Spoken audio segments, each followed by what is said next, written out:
Thank you. Hello, everyone. So I'm Jazz Grant, as you just heard. My practice definitely always sort of surrounds collage in some way, shape, or form, whether that's 2D artworks, stop motion animation, and increasingly sculpture. I thought I'd give a little background and insight into my journey and how I got here. So I studied fashion, menswear design specifically, and collage was a way for me to bring ideas together, think about form, texture, color, concepts, and kind of find a way to cohesively explore them in like one dynamic image. But at that point, I was also using collage in the actual designs. I kind of liked a collage-y garment. I was really interested in pockets at the time for this particular garment, and I really liked like patchwork and applique processes. And on the left is a photograph by Miss Ohio of that same shirt, which I then collaged for Boy, Brother, Friend, which was like one of the first commissions I got. So I didn't really think of collage as anything other than like a part of my process. But then I guess I was sharing them online, and at one point, Bianca Saunders, who graduated menswear fashion at the same sort of time as me, she invited me to display my collages in an exhibition that she was putting on, which was actually kind of the first time I thought of them as artwork, and I created a body of work with that central idea. I always worked with found books, magazines, and I've been interested in thinking about history and how we document the past and how we interpret things, really important, momentous people or moments in time. And so that was like a body of work that really allowed me to kind of flex in that way. Rather than individual pieces that I was making, suddenly I was making like a body of work. Same kind of year, I was asked to create some artwork for Love magazine. This was kind of an unusual moment for me because I was actually more successfully entering the fashion world through collage, whereas with the fashion design areas, it was a constant struggle. But I think it was a real reflection on leaning into the things that actually suit your way of working. I think with fashion, I was trying to fit a mold that wasn't actually suited to me. So I got asked to do the Dazed cover, which was an incredible experience. They teamed me up with No Name, the rapper, and she came up with this title for her contributions. I feel like someone dreamed the world that we're in, so why can't we dream of something else? So that was my starting point, and through, I guess, my visual language and the images that I wanted to sort of work with anyway, I was able to kind of respond, but also create something that felt quite holistically in line with, I guess, my way of working. Oh, I thought I'd show you a little bit of like how that looks. Basically just cutting and pasting until something starts to feel right. And it's all physical, everything's printed out and just chopped up, basically. So in 2020, sort of around that time, my brother Toby had recently taught himself how to animate with these amazing drawing skills, but we were having these conversations about how amazing would it be if we could breathe life into my collages. And we kind of sat down together, and he showed me the processes of stop motion animation.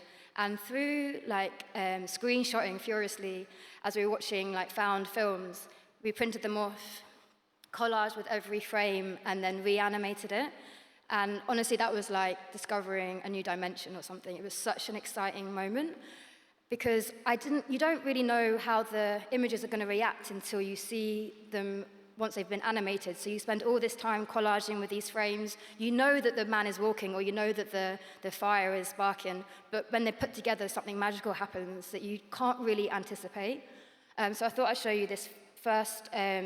So I see Rising Sun as like my first iteration on a way of working that we had developed together. I was lucky enough to work with Justine Hensel, or I asked her for the permission to work with The Harder They Come, as she's the daughter of Perry Hensel, the director, and she granted me permission, so I created this film.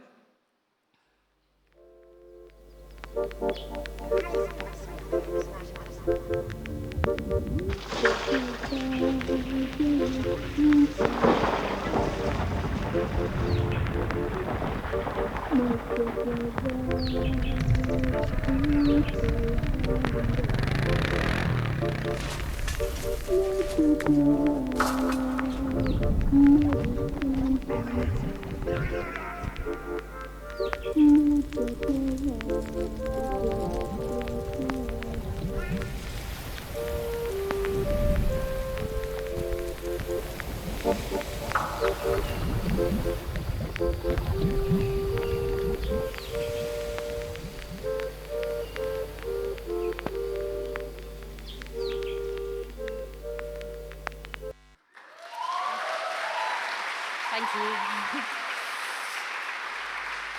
Thanks. So, yeah, sort of, I guess, happening across this collage animation process really opened up new ways of working for me. I really loved it, and I started to get commissions through, I guess, again, sharing them online. I was lucky enough to work with some musicians and some fashion brands. Most recently, I did a third animation for Hermes, which was really beautiful, and they really gave me the space and time to create, again, an animation where every single frame was made by hand. I thought I would show you, though, the music video I did for Georgia Smith and Maverick, because, again, they really recognized the process. Previously, with commissions, I've had to cut some corners, and I wasn't able to make every single frame by hand because of time and budget. But here I was, and they didn't really give me any guidelines on like what to create. They just wanted me to respond to the film. So I'll just show you a bit of that one. Oh, this is also some behind the scenes, so you can kind of see how ridiculous it is in some ways. It can be really overwhelming, but super gratifying, and it's so unique in some ways to be able to see a film literally laid out in front of you, and then to see it come together is like a whole other thing. So this is that.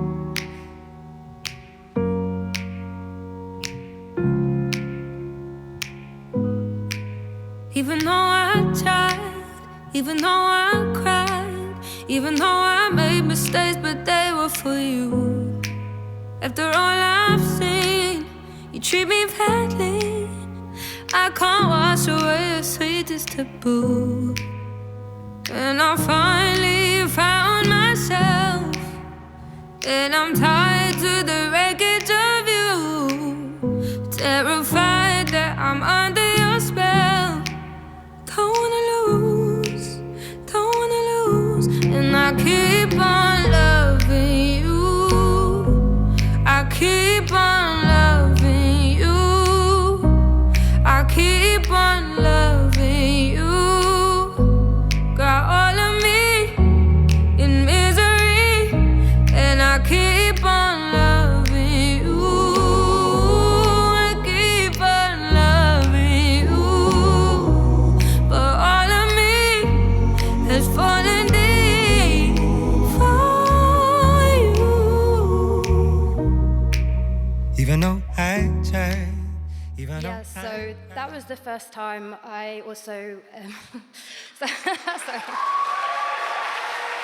you.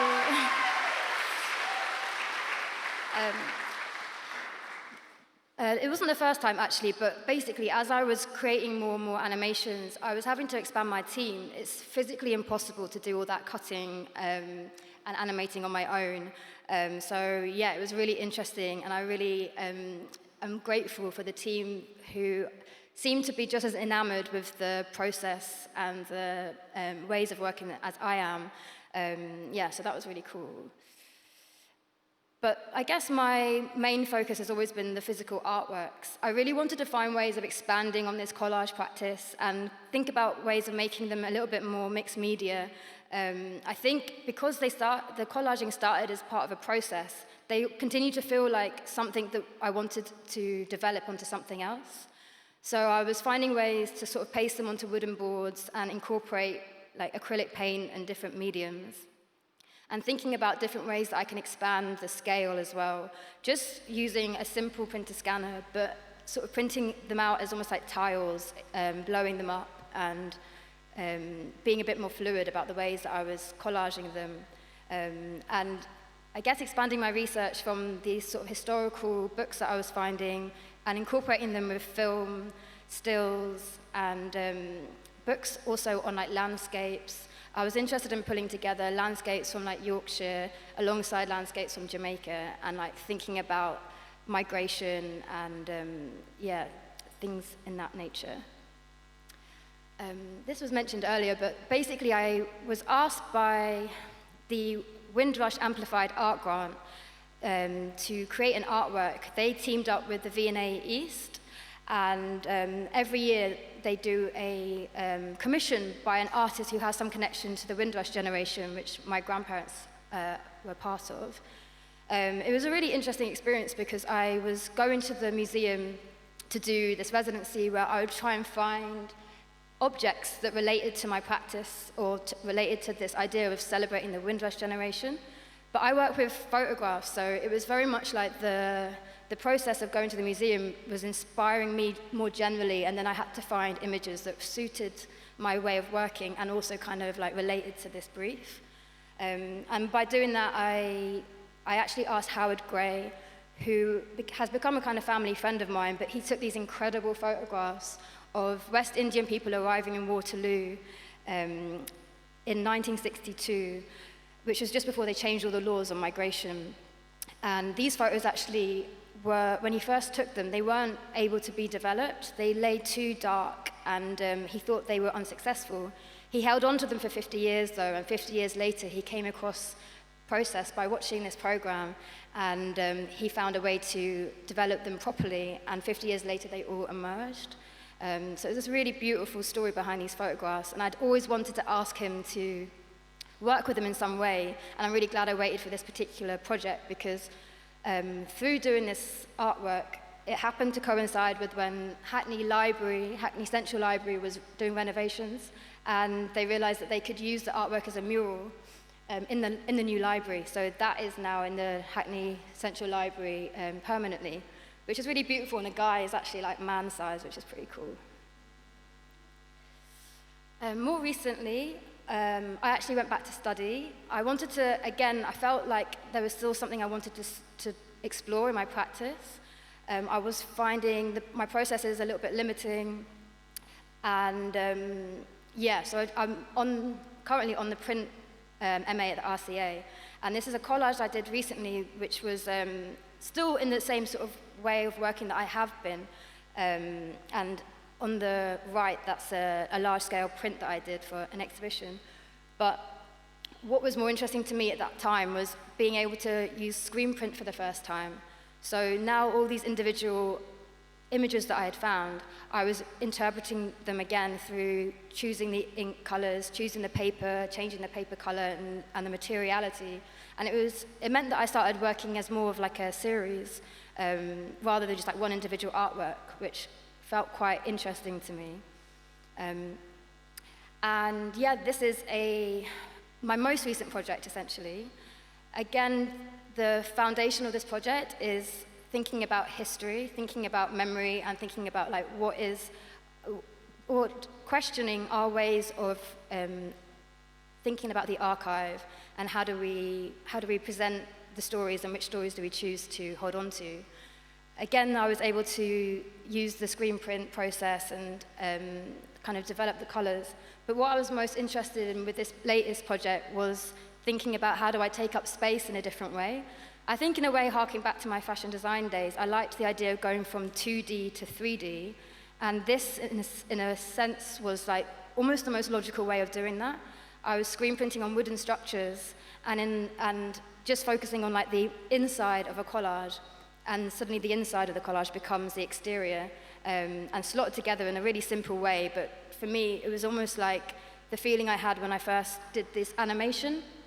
It was like another dimension was being accessed in, again, quite a simple process, but something that was really exciting for me.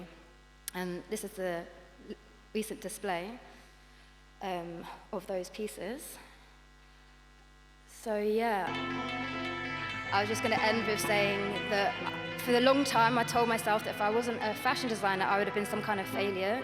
And it wasn't until I kind of leaned into the things that felt more natural to me, and the ways of working that were more organic, and I let go of ways of working that didn't actually fit my kind of person, that work was being made in a more organic and natural way. So yeah, that's what I wanted to end with.